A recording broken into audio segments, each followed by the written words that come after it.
Today we're going to teach you how to change your water filter on your ice maker.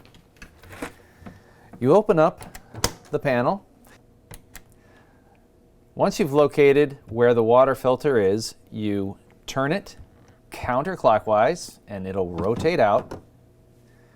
And you do this every 9 months or when the change water filter light is on. When you get your new water filter, inspect it to make sure that it isn't cracked. If it is, you'll have to get a new water filter.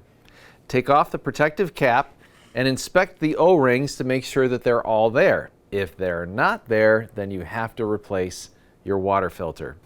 Once you've inspected your water filter, it's time to put it in. Now you see these two arrows here. You're going to match these arrows up to each other.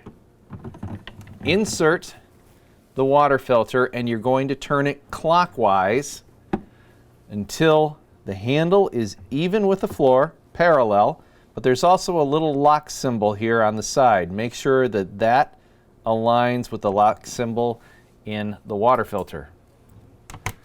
Close up the doors and you're done. Remember to always refer to your use and care guide.